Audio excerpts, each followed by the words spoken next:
எப்படி பேபாலோட எம்ப்ளாயீஸ் எல்லாருமே ஒரு மிகப்பெரிய யூனிகார்ன்ஸ் ஆரம்பிச்சாங்கங்கிறத பார்க்கலாம். முக்கியமா இந்த பேபால்ல இருந்த எல்லாருக்கும் ஒரே காமனான விஷயம், ஒண்ணு இவங்க யூனிவர்சிட்டி ஆஃப் இல்லினாய்ஸ்ல இருந்தவங்க, இல்லைன்னா ஸ்டான்ஃபோர்ட் யூனிவர்சிட்டியில் இருந்தவங்க.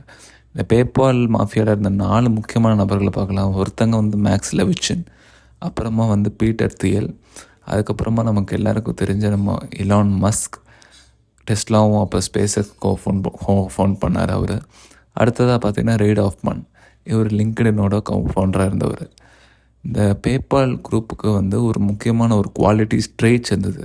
அது என்னென்னா டீம் ஒர்க். இவங்க எல்லாருமே வந்து ஒரு டீம் ஒர்க் பிளேயராக இருந்தாங்க. அதாவது ஒரு கம்பைன்டு ஒர்க் ஃபோர்ஸாக தான் இருந்தாங்களே தவிர எல்லோரும் இந்த சேலரி, அந்த எம்ப்ளாய் மைண்ட் செட், இந்த எண்ட் டு எண்ட் அந்த மாதிரி இல்லாமல். முக்கியமாக பீட்டர் தியல் எடுத்துக்கலாம். இவர் ஆரம்பித்த கம்பெனி பேர் தான் பாலான்டர். இது வந்து ஒரு technology paste start up ventures, அதாவது சின்ன சின்ன ஸ்டார்ட் அப்ஸ் வெஞ்சர் கேபிட்டலிஸ்டாக இருப்பாங்க. இவங்க ஃபேஸ்புக்லேயே வந்து ஏர்லி இன்வெஸ்டராக இருந்தாங்க. இவரோட கோட்ஸ்லாம் பார்த்தேன்னு வைங்களேன், இவர் கிளைமேட் சேஞ்ச் அப்புறம் ஏஐ பற்றி இவர் வந்து அப்போவே வந்து நிறைய சொல்லியிருக்காருங்க. அடுத்ததாக பார்த்தீங்கன்னா இலான் மஸ்க்.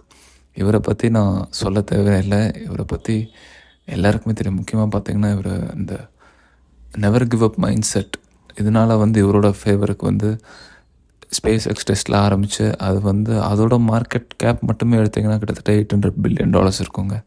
அந்தளவுக்கு ஹியூஜ். அடுத்ததாக பார்த்தீங்கன்னா நம்ம ரெய்ட் ஆஃப்மன், எப்படி லிங்க்டின் இவர் ஆரம்பித்தார்.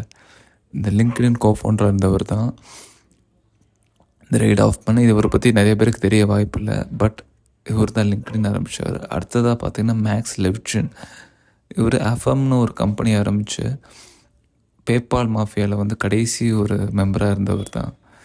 இவர் டேட்டா ஓரியன்ட் பிளேயராக இருந்தார் கடைசி வரைக்கும். இந்த எல்லாருக்கும் ஒரு காமனான திங் என்னென்னா, இந்த எல்லா ஃபர்ம் ஆரம்பித்த சிஇஓஸுக்கு ஒன்றே ஒன்று இருந்ததுங்க, அது பேர் தான் வந்து யூனிக்னஸ்.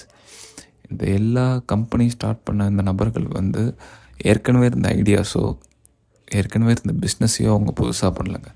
இவங்க எல்லோரும் ஆரம்பித்த வந்து புது சொல்யூஷன்ஸ், அதாவது புது ப்ராப்ளமுக்கு புது சொல்யூஷனாக எடுத்துகிட்டு வந்தாங்க, மற்றவங்கள பார்த்து காப்பி அடிக்காமல். ஏன்னா பீட்டர் தியல் ஏற்கனவே ஒரு கோட் சொல்லுவாருங்க, அதாவது நீங்கள் 10,000th ரெஸ்டாரண்ட் ஆரம்பிக்கிறதுக்கு பதிலாக ஒரு கம்பெனி ஆரம்பித்தா அதில் வந்து உங்களை தவிர வேறு யாரும் அதை பெருசாக பண்ண முடியாத அளவுக்கு இருக்கணுங்கிறது தான் பீட்டர் தியலோட ஒரு கோட்ஸ்.